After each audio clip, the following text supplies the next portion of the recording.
안녕하세요. 책 데이트 시간입니다. 오늘 소개해드릴 책은 느리게, 더 느리게라는 책입니다. 장샤오헝 지음, 최인의 옮김, 다연에서 나온 책입니다. 이 책은 행복의 진정한 모습과 의미를 다양한 이야기와 함께 풀어내고 있는 책입니다. 이 책을 다 읽고 나면 감사함과 행복과 희망으로 마음이 꽉 채워지는 것을 느낄 수가 있는데요. 몇 가지만 살펴보도록 하겠습니다. 하루하루 나이를 먹어가고 그만큼 생활이 점점 더 바빠질수록 우리는 세상의 다채로움에 점차 무뎌집니다. 마땅히 감동해야 할 인생살이에서 아무것도 느끼지 못하는 자신과 마주합니다. 현재의 삶이 아무리 분주할지라도 한 번쯤 마음을 가라앉히고 지금 나는 행복한가 하고 차분히 자문해 보시기 바랍니다. 삶의 질은 관심사가 어디에 집중되어 있느냐에 따라서 결정됩니다. 예를 들어, 먹고 사는 문제에 관심을 집중하면 자기 개발에는 자연히 소홀해집니다. 반대로 정신적인 수준을 높이는 데만 관심이 쏠려 있으면 생계가 어려워질 수도 있습니다. 그래서 모든 면에서 두루 균형 잡힌 삶을 원한다면 때때로 자기 자신을 점검해 봐야 합니다. 가끔은 스스로에게 나는 행복한가 라고 자문해 보시기 바랍니다. 나 자신에게 집중해야 합니다. 인생은 절대로 완벽할 수 없습니다. 당연히 우리 역시 완전 무결할 수 없습니다. 인간이라면 누구나 크고 작은 결점과 부족함을 가지고 있게 마련입니다. 그래서 완벽해지고자 아무리 노력해도 결국 무의로 돌아가는 것입니다. 자신의 결점과 약점을 솔직히 인정하고 강점과 장점에 집중해야 합니다. 완벽하지 않아도 얼마든지 행복해질 수 있다는 놀라운 사실을 깨닫게 될 것입니다.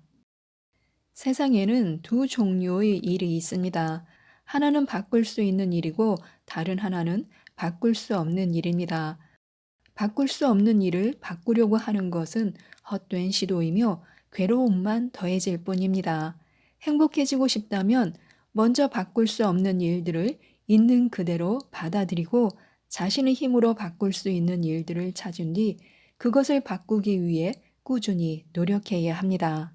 세상에 완벽한 사람은 없습니다. 먼저 부족한 자신을 인정하고 단점에 집중하는 대신에 장점을 찾아보는 것이 좋습니다. 그렇게 찾아낸 장점은 진정한 자부심의 크나큰 자본이 될 것입니다. 부정적 감정이 없어야 행복한 것은 아닙니다. 어떤 사람들은 습관적으로 불평, 불만을 늘어놓습니다. 이것도 눈에 거슬리고 저것도 마음에 안 들고 이렇게 하루 종일 불만의 목소리로 툴툴 대자면 인생이 재미있을 리 없습니다. 사실 이 모든 것은 자신이 자초한 일입니다. 세상이 하나부터 열까지 자신과 맞지 않는다고 느껴질 때 한번 곰곰이 생각해 보시기 바랍니다. 혹시 내가 기분 나쁜 이유는 모든 것을 지나치게 트집 잡고 있기 때문 아닐까라고요. 슈에는 자신의 부정적인 감정을 현명하게 처리할 줄 압니다. 부정적인 감정이 생길 때마다 그녀는 의식적으로 부정적인 감정의 근원을 꼼꼼히 분석해서 긍정적인 힘으로 전환시킵니다. 예를 들어 업무에 스트레스를 받을 때면 그녀는 이렇게 자문합니다. 요즘 일적으로 새로운 동기나 원동력이 필요하지 않았던가 하고요. 만약 그렇다는 대답이 나오면 그녀는 스트레스를 능동적으로 받아들이는 길을 선택합니다. 놀라운 것은 그녀가 스트레스를 받아들이기로 선택하는 순간 그것은 더 이상 스트레스가 아니라 일종의 자극이자 도전과제, 즉 동기로 변한다는 점입니다. 긍정적인 마음가짐은 인생을 즐겁게 만드는 비결이자 최선의 해결책입니다. 살다 보면 누구나 불쾌한 일을 겪습니다. 일에서든 일상생활에서든 우울할 때가 옵니다. 하지만 부정적인 감정과 싸우는 것은 좋은 방법이 아닙니다. 애써 그 감정을 부정하다가 오히려 새로운 고민거리가 생길 수도 있습니다. 그보다는 이런 일이 왜 생겼고 어떻게 발전된 것인지를 객관적으로 되돌아보고 담담히 받아들이는 편이 낫습니다. 그렇게 하고 나면 자신을 우울하게 만든 일이 실은 대수롭지 않고 또한 금방 지나가리라는 사실을 깨달을 수 있습니다. 분노는 없애는 것이 아니라 제어하는 것입니다. 분노는 독약과 같아서 한번 작용하기 시작하면 이성을 마비시켜 사람을 날뛰게 만듭니다. 분노를 한바탕 폭발시키면 기분이 나아질까요? 그게 또 반드시 속이 후련해지는 것도 아닙니다. 결국 나도 남도 피해자가 될 뿐입니다. 옛날 한 마을에 화를 잘 내는 남자가 살았습니다. 그는 작은 일도 참지 못하고 툭하면 불같이 화를 냈습니다. 그 탓에 하루가 멀다 하고 이웃과 말싸움을 했고 길거리에서 주먹 다짐을 했습니다. 이런 일이 계속 반복되자 마을 사람들은 점점 그를 피하기 시작했고 그는 어느새 외톨이가 되고 말았습니다. 어느 날 밤 남자는 잠자리에 누워 자신이 왜 그렇게 남과 다투고 싸웠는지를 곰곰이 생각해 보았습니다. 동력이 부역해 밝아올 때까지 생각을 거듭한 후 그는 결국 모든 것이 다른 사람이 자신의 기분을 상하게 한 탓이라는 결론을 내렸습니다. 다음 날 남자는 짐을 싸서 아무도 없는 깊은 산속으로 들어갔습니다. 사람들과 만나지 않고 홀로 생활한다면 다시는 화가 날 일도 없으리라고 생각한 것입니다. 며칠 후 남자는 산 아래 작은 계곡으로 물을 길러 갔습니다. 그런데 물통 한가득 물을 길어 돌아오다가 넘어지는 바람에 물을 다 쏟아버렸습니다. 남자는 어쩔 수 없이 다시 계곡으로 가 물을 길었습니다. 하지만 돌아오는 길에 또다시 돌부리에 걸려 물을 다 쏟았습니다. 세 번째에는 조심하고 또 조심하며 걸어왔지만 결과는 마찬가지였습니다. 결국 남자는 화를 참지 못하고 고래고래 소리 지르며 물통을 바위 위에 던져서 박살냈습니다. 분노를 통제하지 못하는 사람은 자신의 감정을 좀처럼 주체하지 못합니다. 아예 화를 내지 않고 살기란 불가능합니다. 하지만 어느 정도 통제할 수는 있습니다. 또 통제해야만 합니다. 분노의 감정을 통제하지 못하면 미쳐 날뛰는 사자처럼 주변 사람을 다치게 할 수도 있기 때문입니다. 인생을 살다 보면 원치 않는 일도 일어나고 자신이 미처 알지 못한 문제도 닥치며 혼란스럽고 괴로운 순간도 옵니다. 반대로 내가 원하는 일, 바라던 것, 행복한 순간 역시 옵니다. 하지만 어떤 순간에도 경건하고 진실한 마음을 잃지 않는다면 반드시 평안함을 찾을 수 있습니다. 만약 그렇지 않으면 우리의 인생은 분노와 다툼, 질투와 원망, 미움과 분쟁 속에 가라앉고 말 것입니다. 일은 짐이 아닌 선물입니다. 샤르는 일을 세 종류로 구분했습니다. 생계를 위한 일, 성공하기 위한 일, 사명으로서의 일이 바로 그것입니다.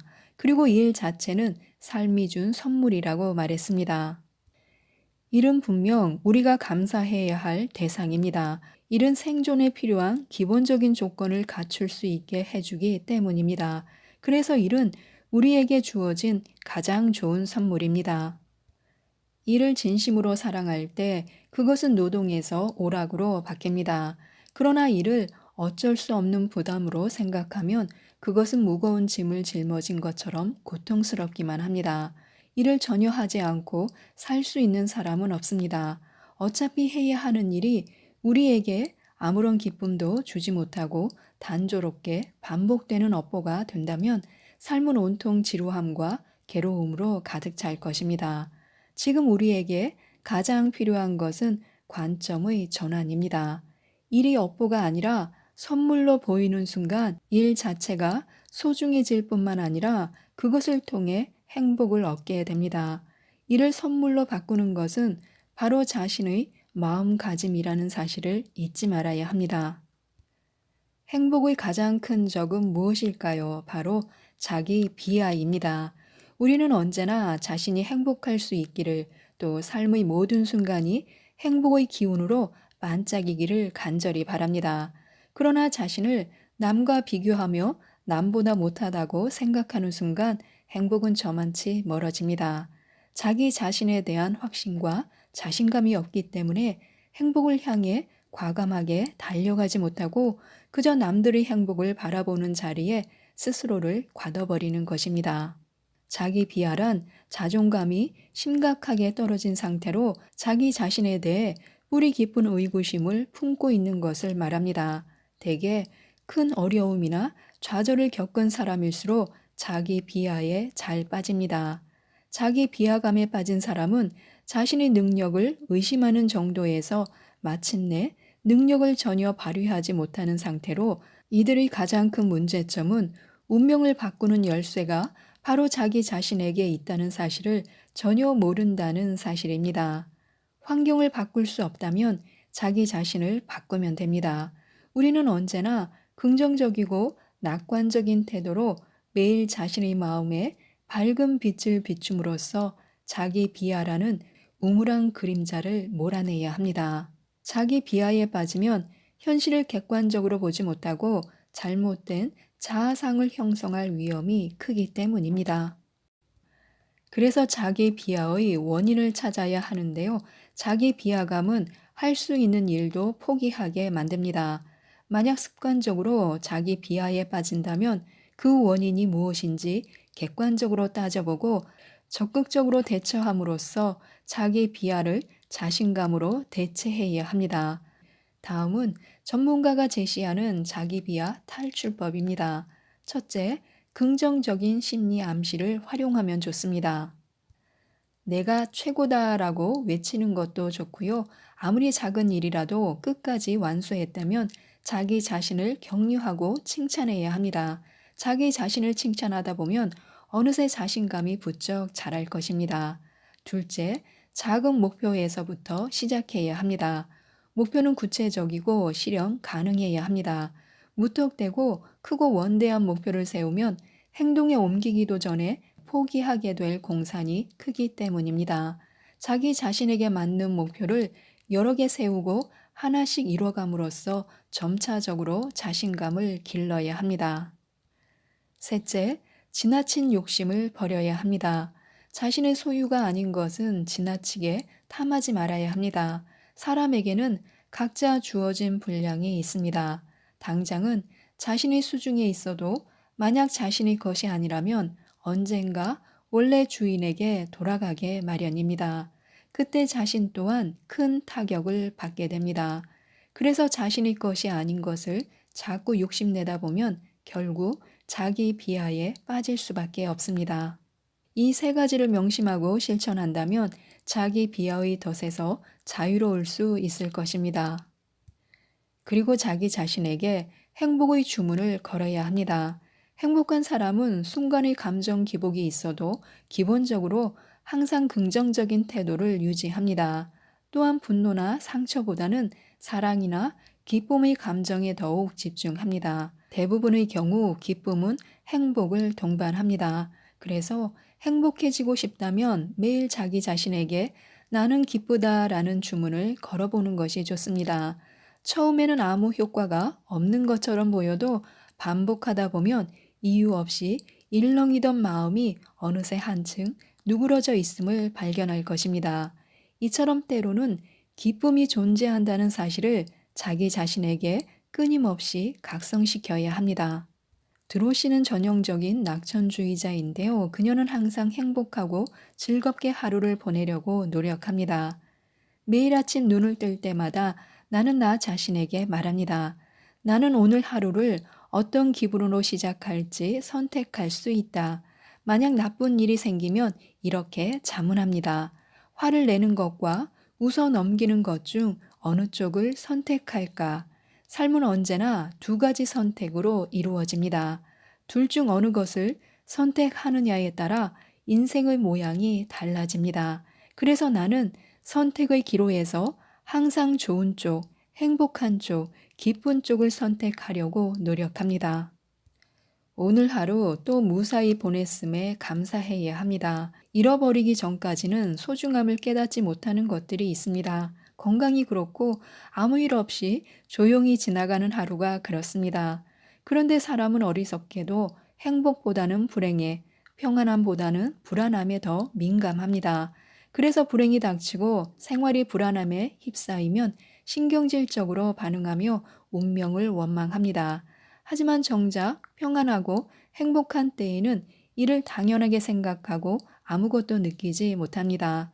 그러다 이 당연한 평안함과 행복이 깨지면 그제야 비로소 그것이 얼마나 소중한 선물이었는지를 깨닫습니다.